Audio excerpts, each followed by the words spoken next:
On Answers for Living, we continue to answer the question, how can we have an abundant life?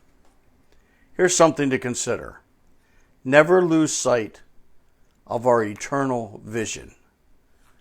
Paul and Barnabas could have focused on the political climate in their culture, or the racial unrest, or the city and the corrupt government in which they were working. And if they would have they could have thrown the towel in if they focused on those things.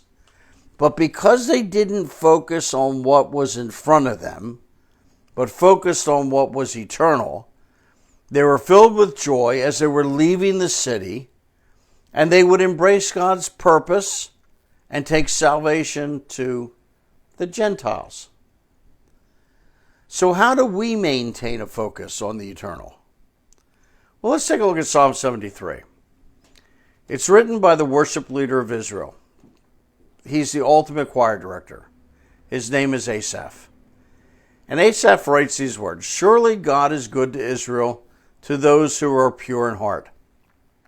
But as for me, my feet almost slipped.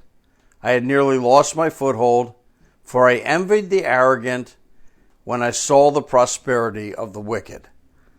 So Asaph says, I know God is good to his people, but I came so close to walking away.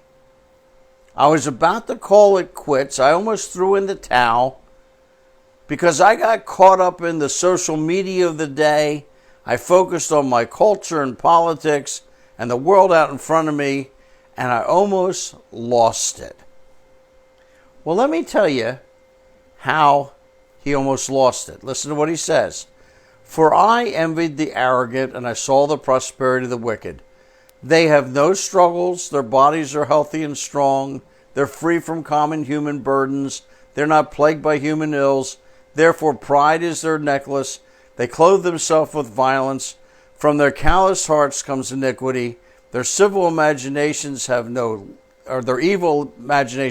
limit. They scoff and they speak with malice. With arrogance, they threaten oppression. Their mouths lay claim to heaven. Their tongues take possession of the earth. Therefore, their people turn to them and drink up waters in abundance. And they say, how would God know? Does the Most High know anything? This is what the wicked are like, always free of care, and they go on amassing wealth." So Asaph says, I know I'm the worship leader of all of Israel. Do you know what caused me to almost blow it? Basically, if he was writing today, he would have said, I was consumed by Instagram, by social media, by watching the news, how people were doing this and getting away with that. I was obsessed with trying to find out who was behind it all. People following this and listening to that, and I was overwhelmed. Here's the point. His focus was on the wrong things.